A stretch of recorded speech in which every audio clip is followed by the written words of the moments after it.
Good evening, class and professor. This time around I'm going to enlighten you on why education on mental abuse is essential. How many of you can give me an example of mental abuse that they know? Do you know that eating Munch Tarts during lunchtime is abuse? The mental effect of you drowning and drooling on your working desk in the afternoon? Any abuse, be it psychologically, physically, emotionally, or spiritual, has profound mental effect that range from mild to severe or a significant scale. By the end of my disclosure, you will come to terms with the fact that abuse has been observed to have sometimes far-reaching traumatic effects. This might be simply ignored at times, but have consequences stretching deep into the psychological of an individual and lasting for many years.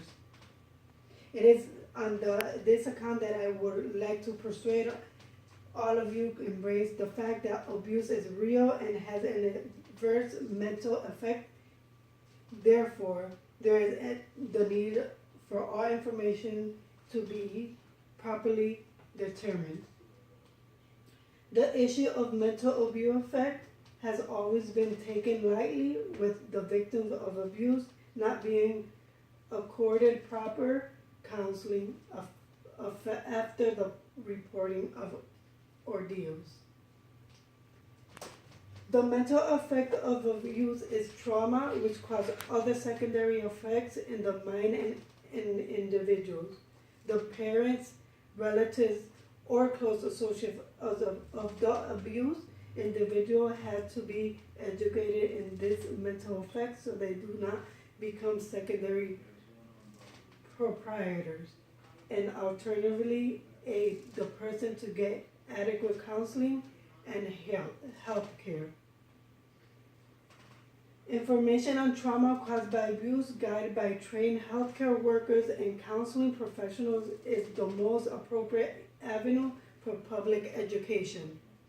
I am going to point out the most evident effects of trauma of the mind of abused person. Keep in thought, there are just a few of many. In brief, the mental effects of trauma include intellectual impairment, neurological damage, psychiatric illness, and emotional disorientation. I will touch on them in a summary, but the wounds of abuse run way deeper. First, the intellectual capacity of victim of abuse is greatly impaired, especially if they are children who have chronic exposure to violence. This is because the experience bars from developing mentally or normal capacity in learning and memory. This is from Spataro in 2004, he stated in his document. And secondly, there is currently evidence that abuse caused neurologically damage to the brain, according to a study documented by Anda Faledi in 2006. Apart from that, people abused for a long period develop psychiatric illnesses.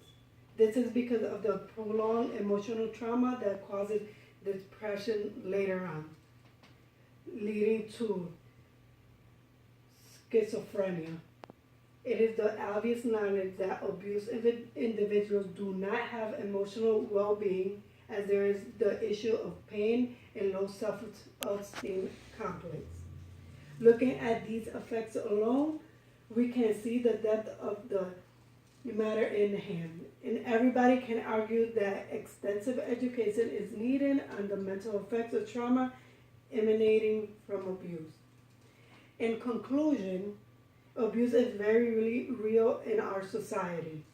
And it has an adverse mental effect, which is trauma in the abused person. Therefore, there is the need to pass adequate information about it to everyone. The mental effect of trauma include intellectual impairment, neurological damage, psychiatric illness, and unwell emotional being, among many others. We should all question ourselves. Are we the proprietors of abuse, of the soldiers fighting for the mental health of the abuser?